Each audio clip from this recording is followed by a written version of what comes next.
Bonjour à tous, et bienvenue dans cette nouvelle vidéo consacrée à Ici tout commence.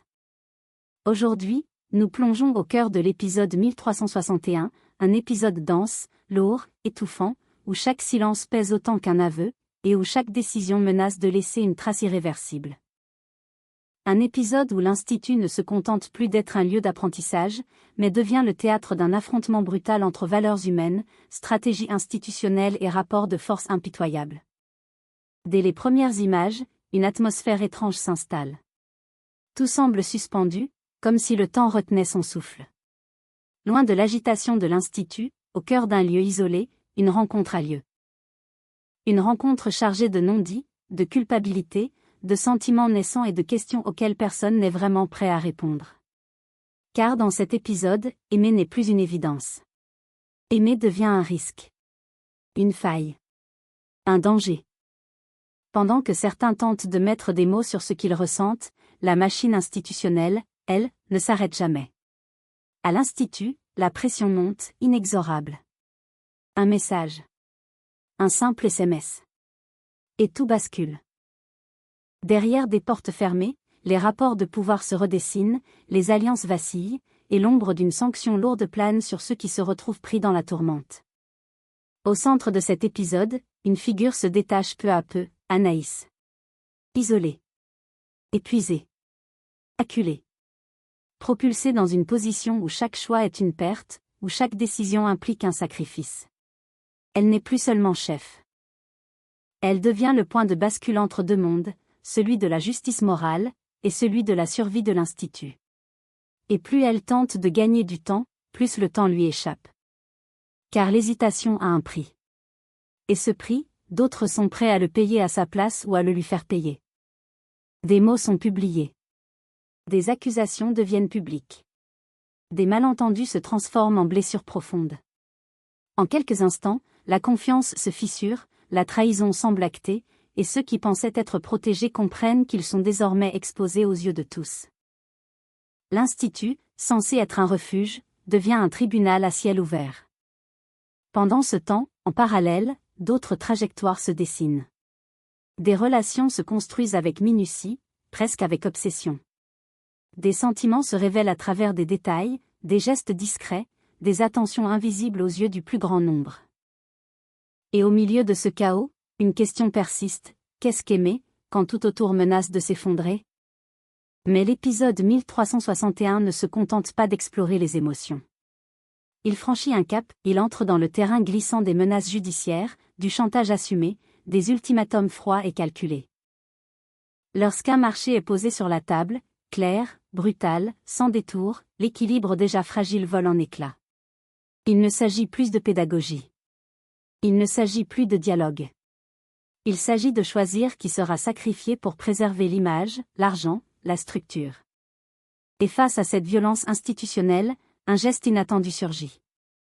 Un geste de lucidité. De renoncement. De loyauté absolue. Quelqu'un accepte de tout perdre pour empêcher l'effondrement collectif. Quelqu'un choisit de s'effacer pour sauver les autres. C'est là que l'épisode frappe le plus fort. Car lorsque la décision tombe, lorsqu'elle est enfin prononcée à voix haute, ce n'est pas seulement une élève que l'on renvoie. C'est une promesse que l'on brise. C'est une idée de justice que l'on piétine. C'est une part de l'âme même de l'Institut qui vacille. Alors, dans cet épisode 1361 d'Ici tout commence, une question s'impose, plus brûlante que jamais. Peut-on encore parler de valeurs, quand elles doivent être sacrifiées pour sauver une institution ? Installez-vous. Car ce qui se joue aujourd'hui ne laissera personne indemne. Le nouvel épisode s'ouvre sur une atmosphère suspendue, presque irréelle. Ferdinand arrive à vélo au Marais. Le lieu est calme, isolé, à l'écart de l'Institut et de ses regards accusateurs. Billy l'attend. Dès qu'il la rejoint, la tension est palpable. Ferdinand ne comprend toujours pas. Il tente de savoir pourquoi elle s'est dénoncée à sa place. Pourquoi elle a pris sur elle une faute qui ne lui appartenait pas entièrement. Sa voix trahit à la fois la culpabilité et l'incompréhension. Billy, elle, est étonnamment posée. Elle lui explique qu'elle a compris. Compris pourquoi il a fait ce qu'il a fait. Derrière son geste, derrière ses décisions maladroites, elle a perçu quelque chose de plus profond. Alors, elle ose poser la question qui lui brûle les lèvres. Une question simple, mais lourde de sens. Elle le regarde droit dans les yeux et lui demande s'il a des sentiments pour elle. Elle ajoute, presque en retenant son souffle, « Tu as des sentiments pour moi, je me trompe ?» Le silence qui suit est chargé d'émotions. Rien n'est encore dit, mais tout est déjà là. Pendant ce temps, à l'Institut, la pression continue de monter. Anaïs reçoit un message de Valdine. Il lui demande de le rejoindre dans son bureau. Le SMS est bref, mais son contenu suffit à faire naître l'angoisse. Anaïs comprend immédiatement que l'heure des comptes approche. Rien ne sera simple. Billy, de son côté, redoute qu'Anaïs puisse être lourdement sanctionnée. Les conséquences seront réelles, inévitables. Mais elle est formelle sur un point, Anaïs ne sera pas virée. Pas cette fois. Pas malgré la gravité de ce qui s'est passé. Ainsi, dès les premières minutes, l'épisode pose ses enjeux. Des sentiments qui émergent là où il ne faudrait pas. Des décisions qui laissent des traces. Et une sanction imminente qui menace de faire basculer plusieurs destins. Rien n'est encore joué. Mais chacun s'apprête à en payer le prix. Ni THNG sans scène suivante, Andrea pense qu'il faut exclure Billy. Anaïs refuse de virer Billy pour redorer l'image d'Excellence Palace. Jeanne estime qu'il faut annoncer publiquement sa responsabilité et se désolidariser de ses actions. Anaïs se donne la journée pour réfléchir. Andrea reste seule dans le bureau de Tessier, elle se connecte sur le groupe de l'Institut et publie un message affirmant que Billy s'est rendu coupable d'un dérapage intolérable. Léonard et Billy pensent qu'Anaïs a validé ce message. Ils sont dégoûtés. Billy avoue à Léonard qu'elle aime bien Ferdinand, elle tient à lui mais elle a besoin de temps par rapport à Valdine. Elle se sent encore sur ses gardes. Jeanne intervient alors, plus stratégique. Elle estime qu'il faut annoncer publiquement la responsabilité d'Anaïs, reconnaître les faits et se désolidariser clairement des actions de Billy. Jeanne intervient alors, plus stratégique.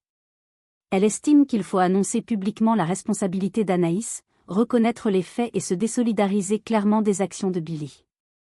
Une prise de parole officielle, maîtrisée, pour limiter les dégâts. Anaïs écoute. Elle est tiraillée. Incapable de trancher sur le moment, elle se donne la journée pour réfléchir. Une journée décisive. Mais cette hésitation va avoir des conséquences immédiates. Restée seule dans le bureau de Tessier, Andrea agit. Sans attendre. Elle se connecte au groupe de l'Institut et publie un message sans équivoque. Elle y affirme que Billy s'est rendu coupable d'un dérapage intolérable. Les mots sont durs. Publics. Sans nuance. Très vite, le message circule. Léonard et Billy le découvrent. Et pour eux, le choc est brutal. Ils pensent qu'Anaïs a validé cette publication. Qu'elle a donné son accord. La déception est immense. Le sentiment de trahison est immédiat. Billy est écœurée. Elle a l'impression d'être lâchée, exposée, jugée sans avoir été entendue. Un peu plus tard, Billy se confie à Léonard. Elle lui avoue qu'elle aime bien Ferdinand. Qu'elle tient à lui, sincèrement. Mais elle ajoute aussitôt que tout n'est pas simple. Elle a besoin de temps. Par rapport à Valdine. Par rapport à ce qu'elle a vécu. Elle se sent encore sur ses gardes, incapable de se laisser aller complètement. Trop de blessures sont encore à vif. Dans ce climat tendu, Billy avance à pas compter. Entre une institution qui semble se retourner contre elle, des sentiments qui émergent au mauvais moment, et un passé qui continue de peser, elle comprend qu'elle va devoir se battre sur tous les fronts. Alors que certains liens vacillent, d'autres cherchent au contraire à se renforcer. Ninon et Gary célèbrent un détail qui n'en est pas un pour eux, 7 mois et un jour qu'ils sont ensemble. Une précision qui en dit long sur la manière dont Ninon vit ses relations. Elle est super attentionnée, profondément investie, toujours dans le souci de bien faire, de ne rien laisser au hasard. Pour elle, chaque date compte, chaque geste a son importance. Gary, un peu dépassé par cette exigence affective, demande de l'aide. Malik l'accompagne pour faire le point sur les goûts de Ninon. Ce qu'elle aime, ce qui lui fait plaisir, ce qui compte vraiment pour elle. L'échange est sincère, presque pédagogique. Il ne s'agit pas seulement d'offrir quelque chose, mais de comprendre l'autre, de se montrer à la hauteur de l'investissement qu'elle met dans leur relation. Pendant ce temps, ailleurs, le doute s'installe. Ferdinand se confie à Léonard. Il regrette. Il dit qu'il n'aurait pas dû avouer ses sentiments à Billy. Le timing était mauvais. Le contexte trop lourd. Il sent qu'il a ajouté une pression supplémentaire à une situation déjà explosive. Sa voix trahit une culpabilité sincère. Il va plus loin. Ferdinand affirme que Billy ne doit pas payer à sa place. Elle n'a pas à porter seule les conséquences de ce qui s'est passé.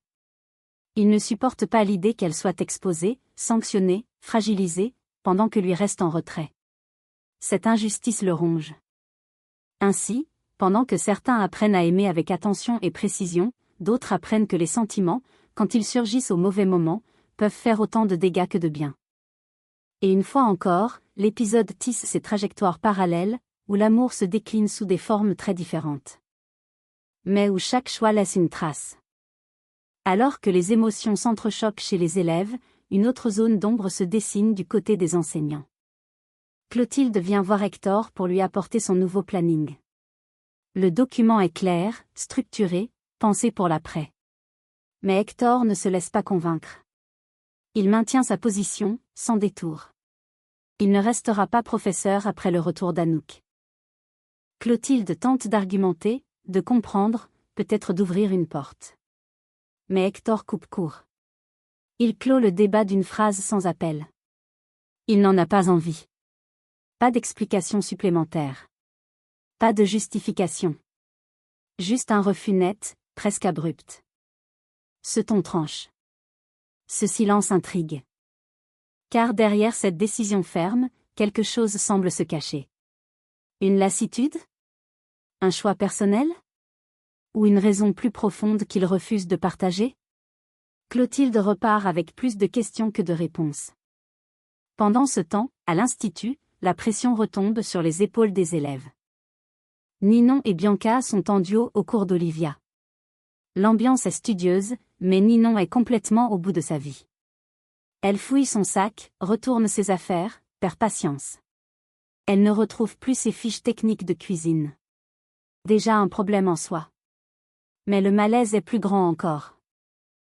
D'autres fiches ont disparu. Des fiches plus personnelles. Intimes. Des notes qui n'étaient pas destinées à être lues par n'importe qui. La panique monte. Ninon tente de se reconcentrer, mais rien n'y fait. Son esprit est ailleurs. Entre la peur d'avoir perdu un outil essentiel pour le cours et l'angoisse de voir ses pensées les plus personnelles exposées, elle vacille. Une fois encore, l'épisode fait glisser la tension. Des décisions inexpliquées. Des secrets potentiels. Et des fragilités qui refont surface là où on les attend le moins. Car à l'Institut, rien ne disparaît jamais sans conséquence. La situation échappe désormais totalement au cadre interne de l'Institut. Andrea finit par reconnaître ce qu'elle a fait. Elle a communiqué dans le dos d'Anaïs. Le poids de ce geste la rattrape et elle se confie à Milan. Elle tente d'expliquer, de justifier, mais le mal est fait. Cette initiative solitaire a déclenché une réaction en chaîne qu'il devient impossible de contrôler. Et justement, la tempête ne tarde pas à éclater. Valdine débarque à l'Institut, déterminé, menaçant. Il annonce son intention d'attaquer Billy en diffamation. Le ton est agressif, la posture offensive. Il ne s'agit plus de pression implicite, mais d'une menace claire, assumée, qui vise directement Billy. Dans la foulée, Romain enfonce le clou. Il annonce que la fondation va porter plainte. Pas symboliquement. Concrètement. Pour préjudice financier, mais aussi pour dommages matériels et moraux. Les avocats ont déjà chiffré les pertes, et le montant estimé est colossal. Suffisant pour faire vaciller l'Institut, mais surtout pour écraser une élève sous le poids d'une procédure interminable. L'étau se resserre. Valdine revient alors vers Anaïs avec une proposition glaçante. Un marché. Il affirme pouvoir convaincre Storek de ne pas déposer plainte. Une porte de sortie, en apparence salvatrice. Mais le prix à payer est clair, brutal. En échange, Anaïs doit virer Billy. Plus de faux-semblants. Plus de demi-mesures. Anaïs se retrouve face à un choix impossible. Protéger l'Institut au prix d'une injustice, ou défendre Billy au risque de tout perdre. La pression est maximale. Chaque option implique une rupture. Une trahison. Une ligne morale franchie. La question n'est plus seulement disciplinaire. Elle est éthique. Anaïs va-t-elle céder au chantage juridique? Ou choisir la sororité, coûte que coûte, quitte à affronter la tempête? Le temps presse. Et la décision qu'elle s'apprête à prendre pourrait bien redéfinir l'âme même de l'Institut.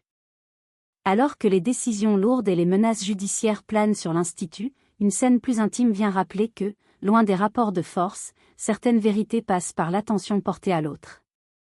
Malik et Carla mettent enfin la main sur les fiches de Ninon. Elles n'avaient pas disparu. Elles étaient simplement égarées.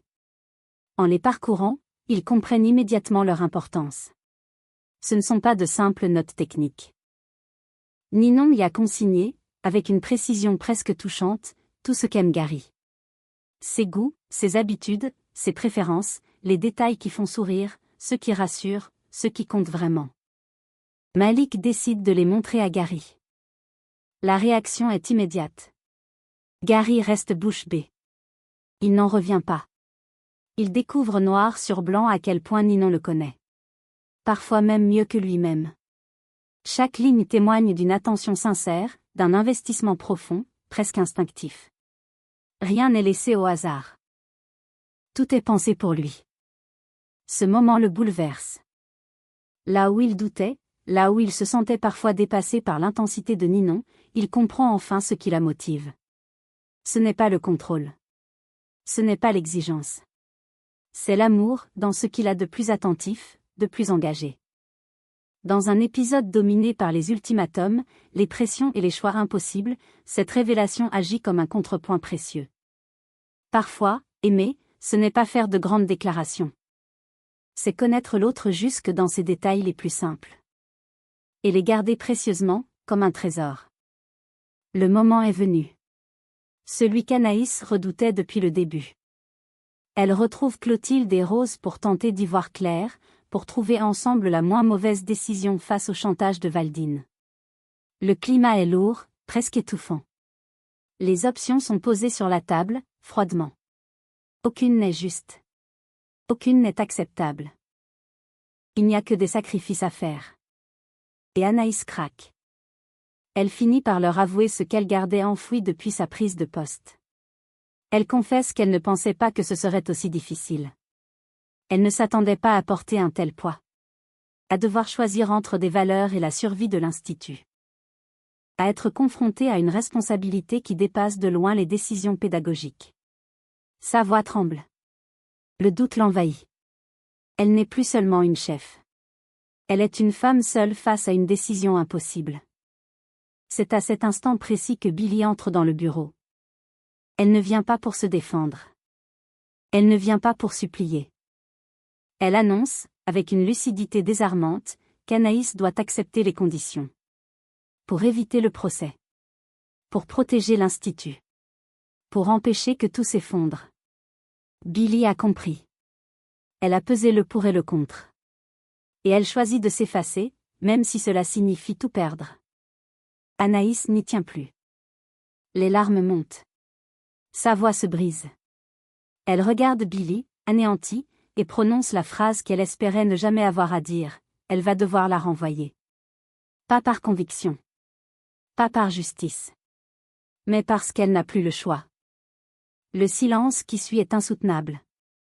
Dans ce bureau, ce n'est pas seulement une élève qu'on sacrifie. C'est une promesse de sororité. C'est une idée de justice. C'est une part de l'âme de l'Institut qui vacille. Et chacun comprend que, quoi qu'il arrive après, plus rien ne sera jamais vraiment comme avant. Et lorsque l'épisode s'achève, une certitude s'impose. Rien de ce qui s'est joué aujourd'hui ne pourra être effacé. Les mots ont été prononcés. La décision est tombée. Et le silence qui s'installe ensuite en dit long sur la violence de ce qui vient d'avoir lieu. À l'Institut, il ne s'agit plus seulement d'une sanction, ni même d'un renvoi. Ce qui a été brisé dépasse largement le cadre disciplinaire. C'est la confiance. C'est la solidarité. C'est cette idée, fragile mais essentielle, que l'on peut encore protéger les siens sans renoncer à ses valeurs. Anaïs, en acceptant l'inacceptable, ne perd pas seulement une élève. Elle perd une part d'elle-même. Elle comprend, peut-être trop tard, que certaines décisions laissent des cicatrices qui ne se referment jamais vraiment. Car quand on sacrifie quelqu'un pour sauver une institution, ce n'est jamais un geste neutre. C'est une fracture morale. Une ligne invisible que l'on franchit sans être sûr de pouvoir revenir en arrière. De son côté, Billy ne sort pas vaincue, mais profondément marquée. En choisissant de s'effacer, elle révèle une force silencieuse, une loyauté douloureuse, qui contraste cruellement avec la brutalité des mécanismes qui se sont refermés sur elle. Ce n'est pas une défaite spectaculaire. C'est une perte intime. Et parfois, ce sont celles-là qui font le plus mal. Autour d'eux, les regards changent. Les liens se tendent. Les non-dits s'installent. Et l'Institut, derrière sa façade intacte, porte désormais les traces d'un épisode qui laissera des conséquences durables. Car ce qui a été fait aujourd'hui ne disparaîtra pas avec le générique. Il continuera de hanter les choix à venir, les relations, les silences. L'épisode 1361 ne se contente pas de faire avancer l'intrigue. Il pose une question essentielle, dérangeante, presque inconfortable. Jusqu'où peut-on aller pour préserver une institution sans perdre son âme? Et vous, qu'en pensez-vous? Anaïs avait-elle vraiment le choix? Billy devait-elle se sacrifier? L'Institut est-il encore fidèle à ce qu'il prétend défendre? Dites-le moi en commentaire. Et si vous ne voulez pas manquer la suite de cette intrigue qui s'annonce encore plus tendue, n'oubliez pas de vous abonner. Parce que dans Ici tout commence, une chose est sûre. Les décisions prises aujourd'hui écrivent déjà les drames de demain.